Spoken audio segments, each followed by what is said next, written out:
Caution is the word simply being put forth by this representation, Mr. President. Because again, sabi nga, wala pa raw siyang nakita. The distinguished gentleman from Tarlac, with due respect, said wala pa siya nakita na unanimous decision ng Supreme Court na baliktad. No? Again, I said, there's always a first time. Oh, bakit ko sinasabi ito? I will quote the Supreme Court themselves. In De Pedro versus Romasan Development Corporation, GR 194751, July 1, 2015, I quote, Supreme Court nagsabi nito, while the Supreme Court's decisions are immediately executory, they are not considered final until the lapse of the prescribed period without a motion for reconsideration or upon denial of such motion. Sila nga mismo nagsasabi na hindi final eh. Ano ba naman ang masama na maghintay tayo na kung final na? For all you know, I might vote on the motion to dismiss. Hindi ba? If there is such a motion, because according to Senator Lacson, it does not exist in the Senate. It exists in the impeachment court. And what I am being told is that it should be the defense, the lawyers of the defense who should pose that motion to dismiss, not a judge. I agree with Senator Lacson. There is no such thing as a motion to dismiss in the Senate. In the impeachment court, yes. Thank you, Mr. President. Hindi po ba inamid na natin, Mr. By the way, just one last point.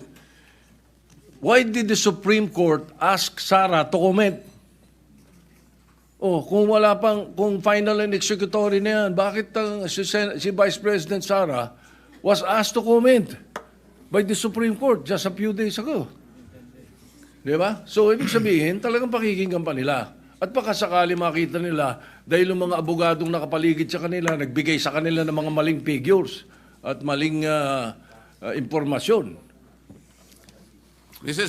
Mr. President, kaya nga po nag-i-speculate tayo rito eh. Hindi natin alam kung anong iniisip ng Supreme Court. Pero sa ngayon, sinabi po niya, immediately executory at tayo lamang po talaga ang pinagsasabihan niya. At tungkol naman po sa motion to dismiss na minodify ko na kung ayaw po ninyo, wala po akong magagawa. Pero may I invoke Section 135 of the Senate Rules. Ang sabi po rito, if there is no rule applicable to a specific case, the precedents of the Legislative Department of the Philippines shall be resorted to. So ang dami po nito eh. Dito po magkakaroon ng motion to dismiss dito. Lahat po ng precedents, kahit na wala po tayong specific rules, ay observe po natin ang Section 135 ng ating rules. Pero dahil inamend ko na nga po, kung pwede na po yung motion to archive, which is consistent to the immediate execution of the decision of the Supreme Court addressed to this august chamber. Oy, bakit naman po pinipilit pa nating i-delay based on speculation? Based on the fortunes of whatever the Supreme Court will decide later on, which is based on impossibility. Noted and entered into the records. Mr. President. Mr. President. What is the pleasure of the Honorable Cayetano? Just 1 minute, Mr. President. Just for the information of the body, there's actually a Supreme Court case about the power to dismiss a case. Ito po yung Velasquez Jr. versus Lisondra Land 2020 case. Ang sabi niya, in order for the court or an adjudicative body to have authority to dispose of the case on the merits, it must acquire jurisdiction over the subject matter. It is axiomatic that the jurisdiction over subject matter is conferred by law and not by the consent or acquiescence of any or all of the parties or by erroneous belief of the court that it exists. Thus, when a court or tribunal has no jurisdiction over the subject matter, the only power it has is to dismiss the action.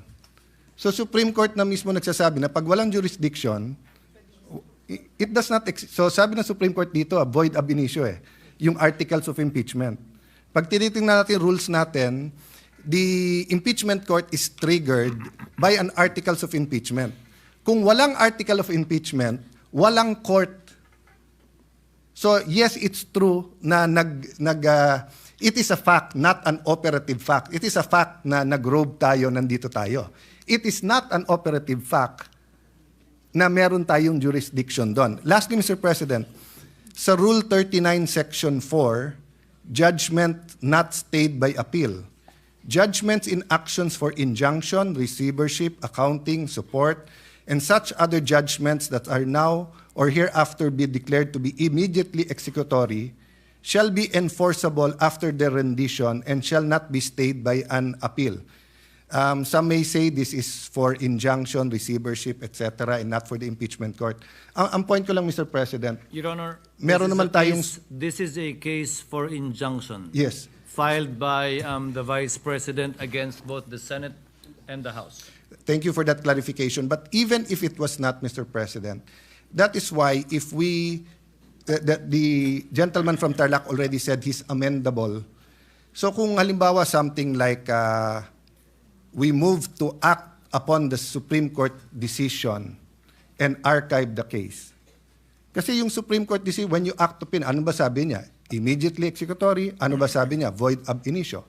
Ngayon, kung halimbawa, na-reconsider at biglang sinabing tuloy, wala rin naman na epekto yon sa motion na we act upon the Supreme Court. Then, at the proper time, someone can say here, we will act upon the latest decision of the Supreme Court. Di ba? So I'm just saying this in the spirit, Mr. President, na pag nakaboto tayo, at least klaro kung anong pinagbobotohan. Because some of us might not vote for the motion to dismiss. Just because we believe there is no such thing as a motion to dismiss. But I don't think that's our point. Our point is lagyan ng katahimikan to for a few months. February 6, game na ulit.